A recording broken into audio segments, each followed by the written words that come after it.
फिर भी बढ़त देने का काम किया। सिर्फ 12,000, जहाँ अरविंद शर्मा वहाँ 26-27 हजार वोटों से आ रहे थे, यहाँ आपने मुझे सिर्फ ये मार्जिन 12,000 पे ला टिका।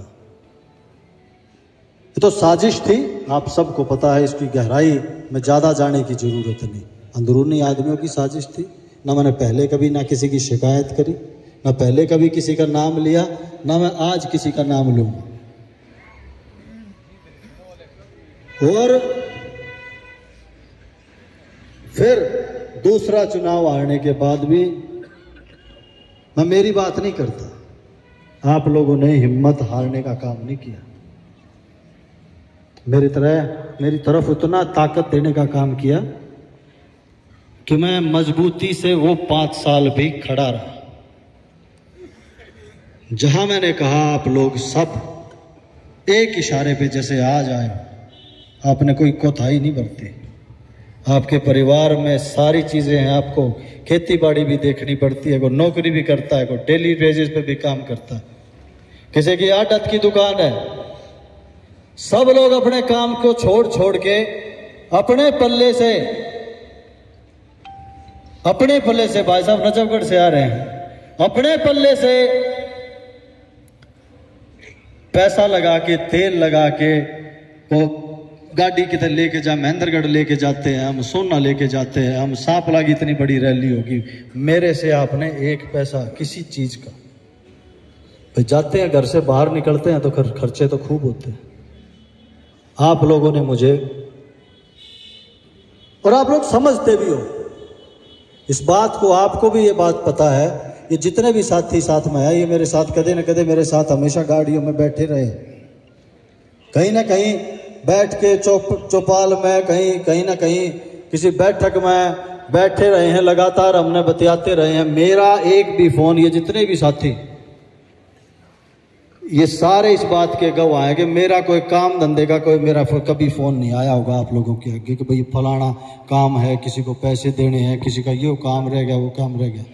कि मैं फुल टाइम पॉलिटिक्स, मेरा जो घर है वो मैं नहीं चलाता, बल्कि मेरे घर के, मेरी माँ जो रिटायर्ड टीचर हैं और जो मेरे पिताजी, उनकी पेंशन आती है, मेरा घर उस पैसे से चलता है। यह बात आपको अच्छे से पता थी, इसीलिए आपने उफ तक नहीं की और मेरी ताकत बन के खड़े होने का काम किया।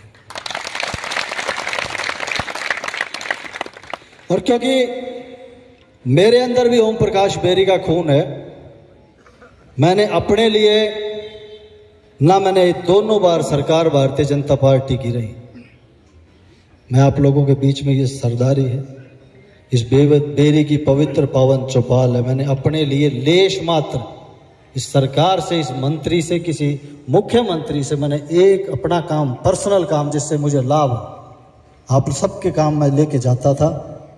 और मुझे कहीं ना कहीं ये लगता था कि अगर मैं अपना काम कराऊंगा तो मैं कमजोर हो जाऊंगा, क्योंकि आदमी अगर लड़ाई अपनी लड़ता है तो वो कहीं ना कहीं कमजोर पड़ जाता है। और आप भी मजबूत रहे, मैं आपकी लड़ाई लड़ता रहा और आप मेरी लड़ाई लड़ते रहिए, आपने पूरक का काम किया। अब 5 साल ये बीत गए, हो गए 10, चुनाव नजदीक आ गया, हमें भी कोई ना कोई इशारा मिलता है तो फिर हम अपने इशारे पे काम भी करते हैं।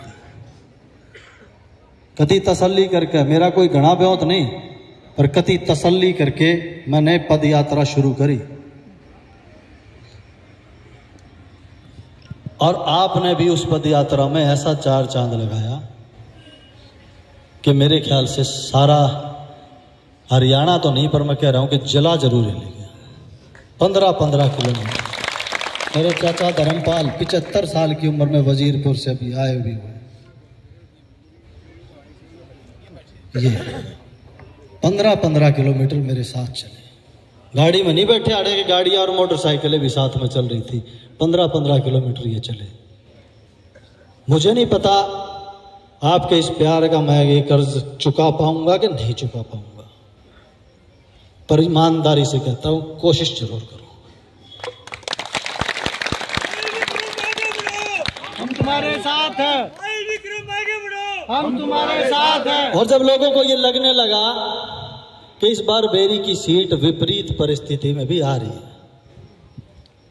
तो साजिश बड़ी होगी। साजिश इस कदर बड़ी होगी कि सर्वे की बात है तो मजबूरी देनी पड़ेगी। ये सीट मांग ली गई। एक राष्ट्रीय स्तर के नेता ने इस सीट को, बेरी विधानसभा की सीट को मांग लिया। उन्होंने कहा कि मेरी सीट, बाकी तो सारी सीट हार गई जिले की, लेकिन बेरी में किसी अमुख आदमी को अगर ये टिकट दे दी जाए तो मेरी सीट बच जाएगी।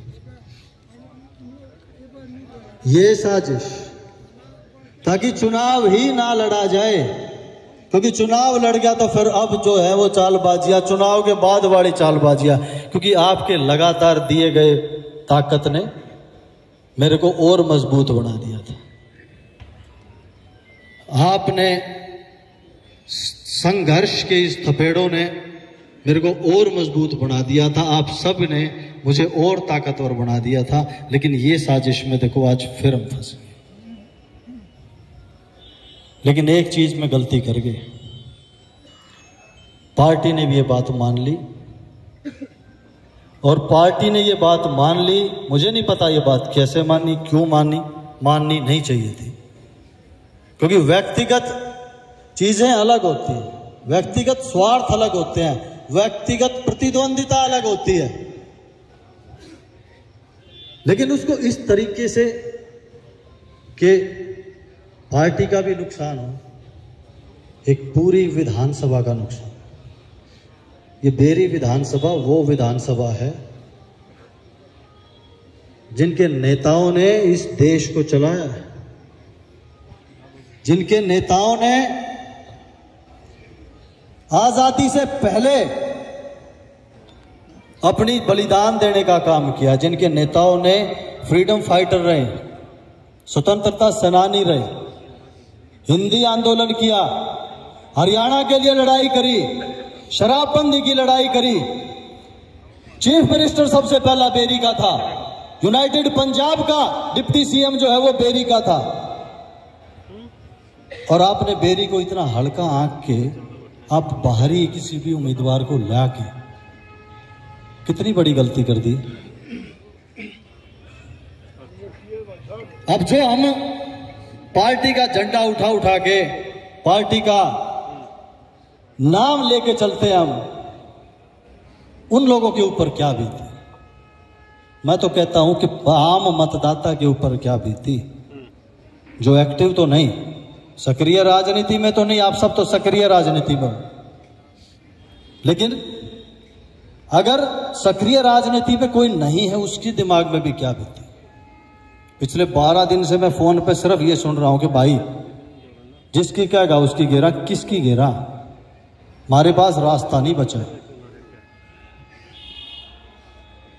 अब आप ये बताओ मेरे पास क्या जवाब होता, मैं क्या जवाब दूं, किसकी गिरूं। मेरे पास भी कोई रास्ता नहीं बचा, और मैं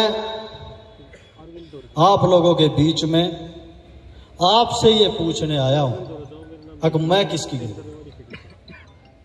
मैंने अपनी इस किताब को, मैंने अपनी इस कॉपी को मिटा के उसका पेज जो है वो कोरा कर दिया।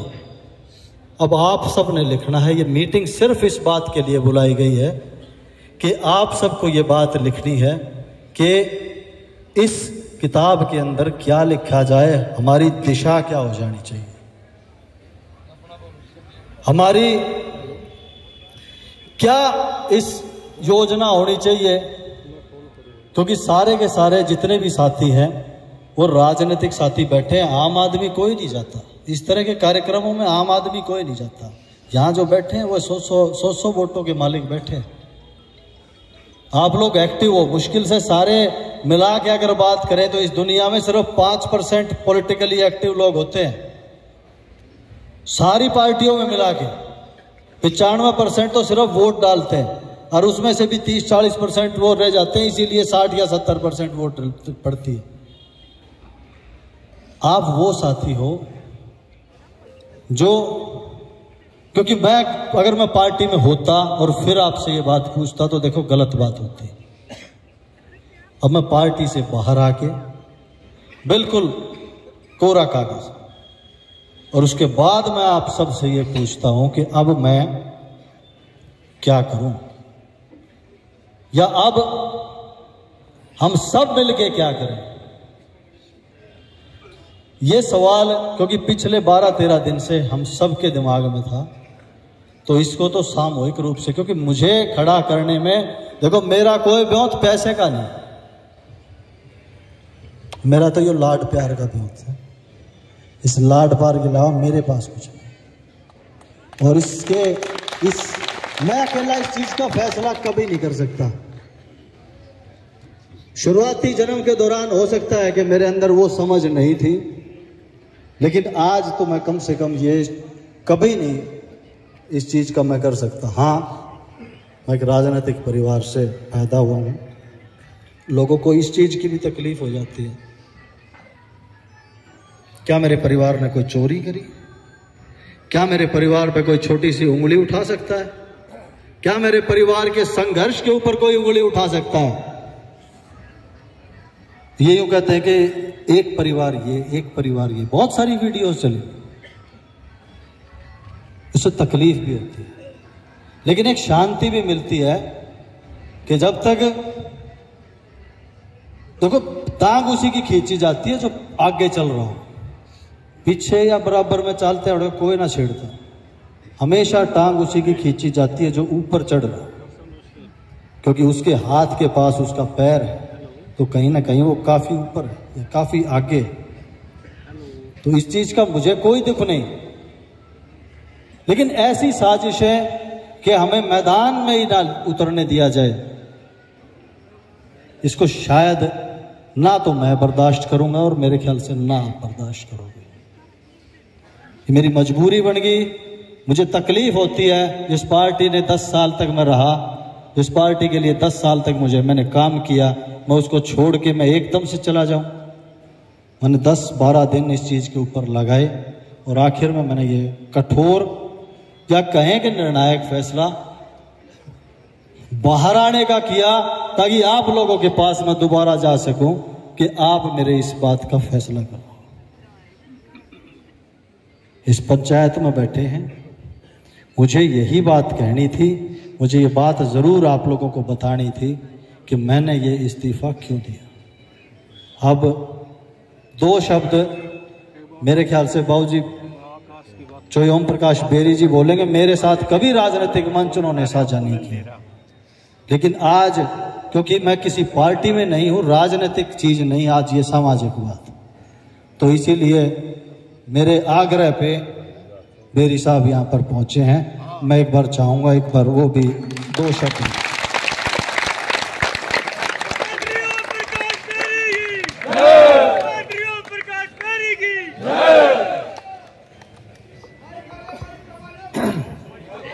माइक आ गया जी, बेटा माइक आ गया।